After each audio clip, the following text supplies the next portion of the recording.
To understand how I ended up outside that mansion like an unwanted guest, you have to know one thing. Eleanor hated me from day one. Not because I was rude, not because I had done anything wrong, but because, in her words, women like you don't marry into Kensington money. I grew up in a middle-class home. My father was a mechanic, my mother a school teacher. We weren't poor, but nowhere near her world of yachts, galas, and private jets. When Daniel and I fell in love, it was real, pure, beautiful. But Eleanor saw it as a threat. She tried everything: subtle comments, loud insults, staged embarrassments. But Daniel always defended me. Until 3 months ago. That was when Eleanor hired a private investigator. And that PI changed everything. It started with small accusations. You have a secret bank account. You're seeing someone else. You used my son for money. All lies. Daniel would show me screenshots, photos, evidence, each more absurd than the last. I would explain. He would listen. And at first, he believed me. But Eleanor didn't stop. She found weaknesses, she found angles, and she found the one thing that would break Daniel completely: a fake audio recording. In it, I was heard saying, "Once I get half his assets, I'm divorcing him. His mother is an old witch anyway." I cried when I heard it.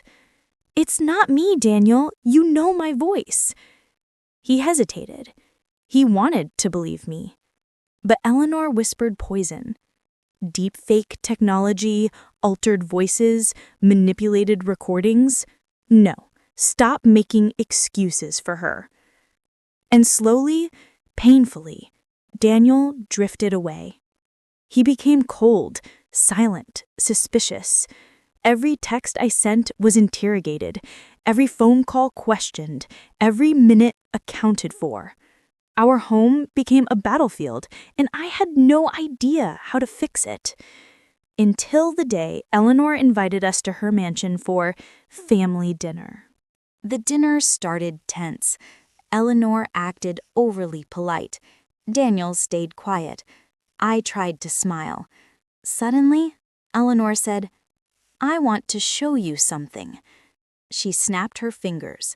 A security guard brought out a tablet. On the screen was a video. Me entering her study, opening her drawers, taking photos of confidential documents, and speaking on the phone. Yes, I'm copying everything. Once I leak this, the stock will crash. She'll lose millions. I gasped so loud the room spun. "That's not me," I cried. Eleanor raised an eyebrow. "Oh, look at the timestamp. Look at your clothes.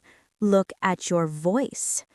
Daniel stared at the screen, his face growing pale. "It must be edited," I started. Eleanor cut me off. "Enough." The guards found her wandering near my study. She thought no one was watching. Daniel whispered, "Were you really near the study?" I froze. "Yes, but only because I got lost."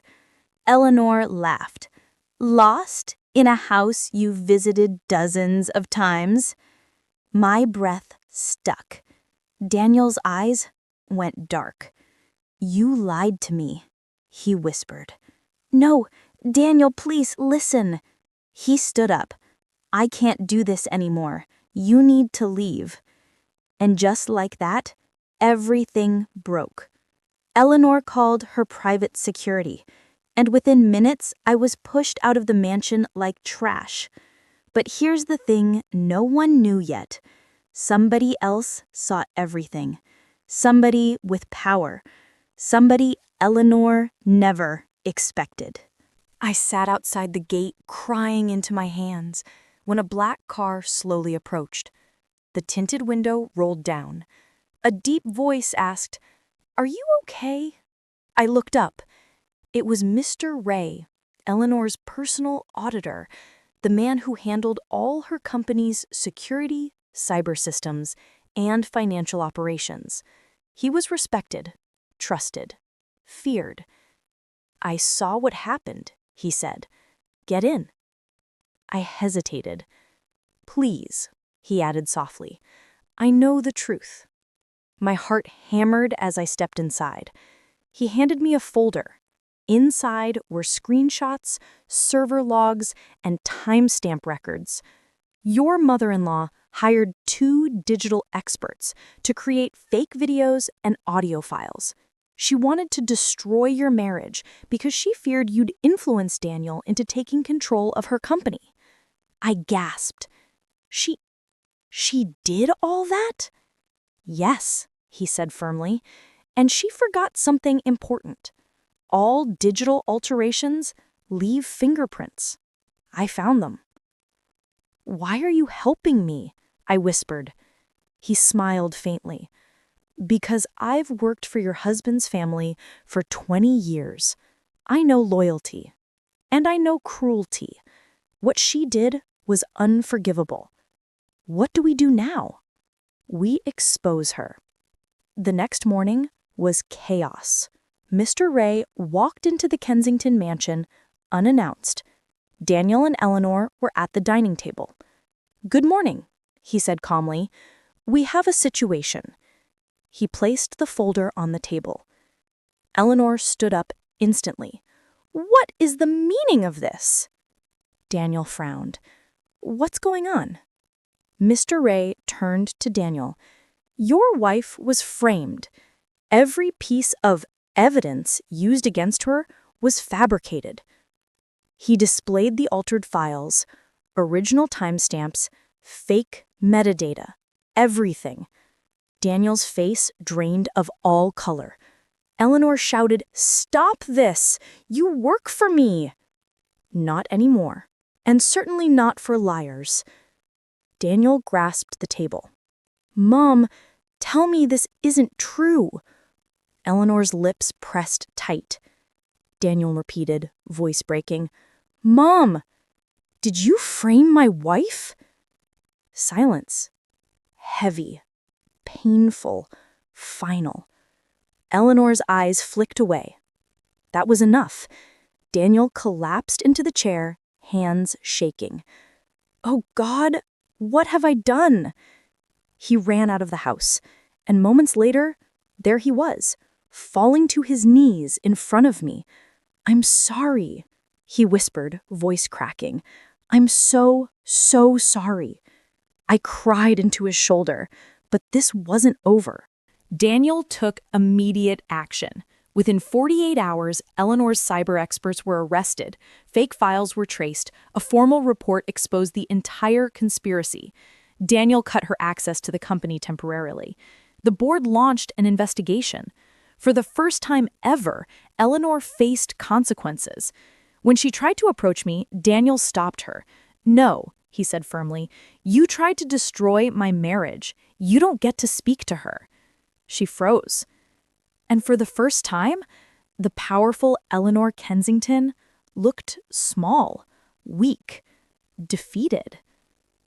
Daniel and I decided to rebuild our life far away from the mansion, the lies, the manipulation. We moved to a small home by the lake, peaceful, calm, ours. One evening, as the sun painted the water gold, Daniel held my hands.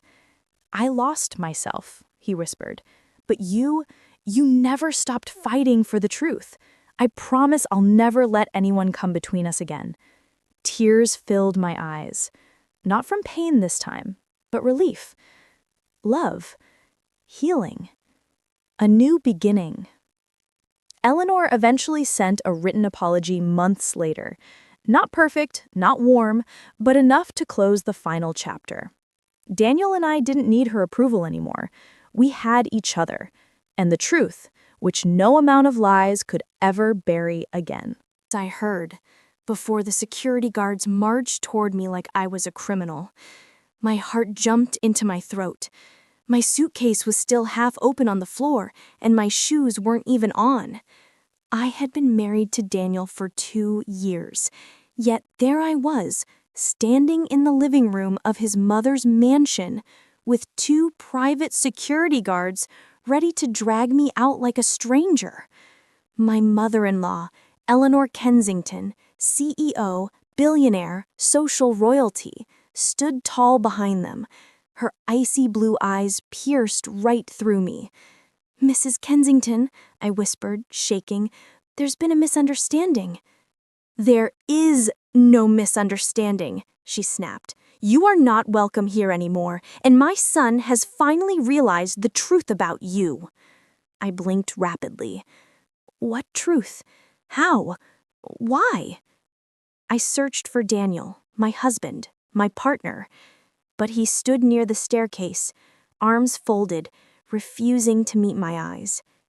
"Daniel," I whispered, "say something." He didn't. He just looked down, jaw tight, face cold. And that broke me more than anything. The guards grabbed my arm. "Don't touch her," Daniel suddenly shouted. For a moment, hope flooded my chest.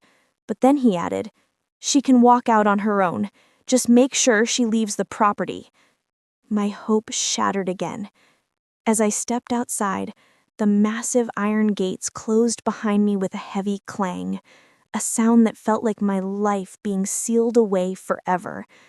But the worst part? I had no idea how everything had gone so wrong. Not yet.